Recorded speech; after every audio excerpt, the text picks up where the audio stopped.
Good morning, Sierra Leone. Coming to you live on the Sierra Leone Broadcasting Corporation. We go to another issue.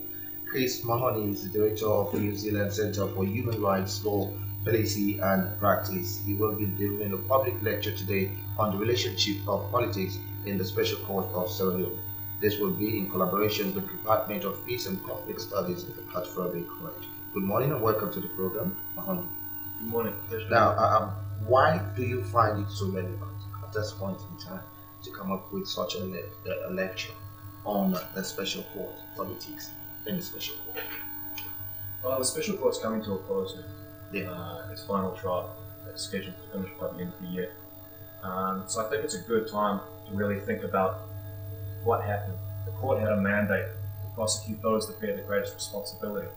And we have to think about to what extent it was able to pursue that mandate. Who were those most responsible? And did the court actually get those most responsible? So what is the connection of politics into the special court, the operations of the special court? So the politics starts when the court was designed. And those that designed the court designed an institution that was allowed to prosecute those that bear the greatest responsibilities, but not some. So it was not allowed to prosecute peacekeepers. It was not allowed to prosecute those that acted under agreement with the government of Sierra Leone. So that included mercenary organizations, as well as perhaps the British government. That also provided finance and material support to the CDF. And as you know, members of the CDF were also prosecuted by the special court, not just the AFRC and the RUF, but also in its design. Unlike the Rwanda court and the Yugoslavia court, it did not have guaranteed funding. So the prosecutor had to go back to Washington, D.C. 3, sometimes 4 times a year to ask for more money. And so the original prosecutor who decided who to prosecute and who not to has actually said publicly that when he went back to ask for more money, he said, well, who are you looking to prosecute? And he said, in terms of the RUF, I see Gaddafi as most responsible, then Blaise Compaoré of Burkina Faso, and Charles Taylor. And they said, okay, Are you go moving after towards Taylor, the but direction not. of selective justice? Pardon? Are you moving towards the direction of selective justice? I think this is the debate, is it not? Because maybe Yes. that is why you're moving towards those examples, why they might be moving to certain nations for funding, maybe a particular leader of which they have interest in. They might tend to protect it and not by providing such funds. You see the special court operating in that direction. Well, I think that's really what the original prosecutor said. He said, I was told, if you go after Gaddafi or if you go after Compaoré, funding to this court will be constrained and you may not be able to go about your business. But we are happy for you to continue and go after Charles Taylor. But there's also the issue of cooperation from the government of Sierra Leone. Of course, it's very controversial here in Sierra Leone, the prosecution of Chief Hinga Norman. But to what extent could they have gone beyond Hinga Norman?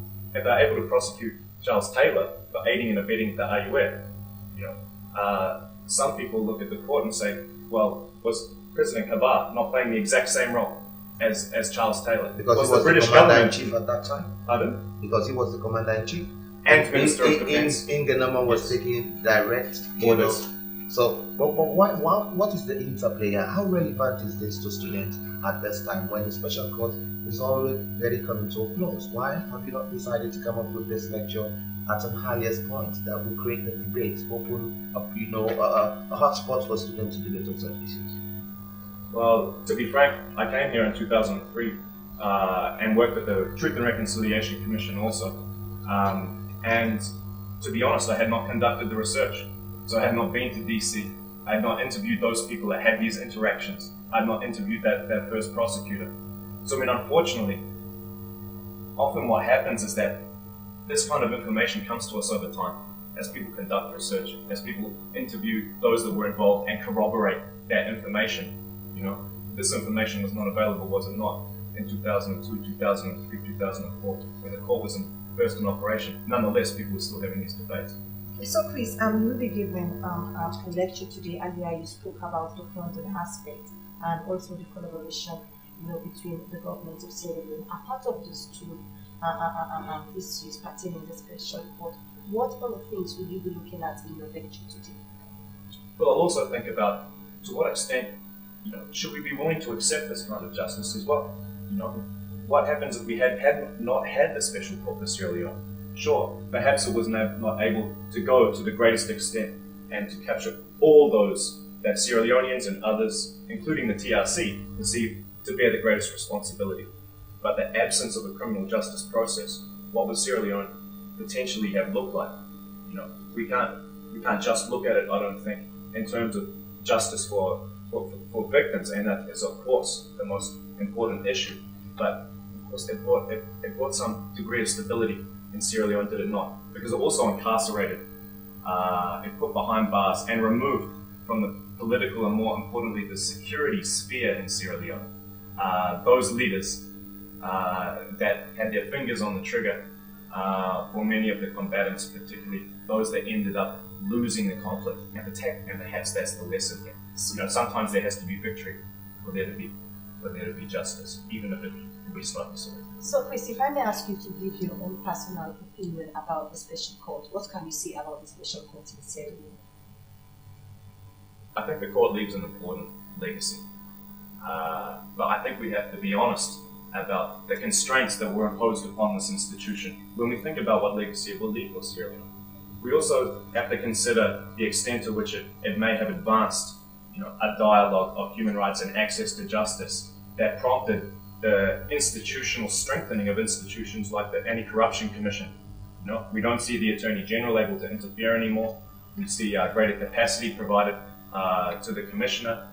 We see the cases being able to to be expedited. I mean, these kinds of things. The special court drove some of this whole narrative of human rights and holding those most responsible, not just for the crimes of the conflict, but the politically sensitive crimes. And when we look at corruption and we look at those that have their hands on the levers of power, you know, I think it provided an advance there, a demonstrative effect, you know, for others, albeit a limited one. You just have to be honest, but I think it was possible. Okay, thank you very much. Continue to stay with us. It's Good Morning Sierra Leone. We want to take a short break and bring you one of the track done by Penny Penny.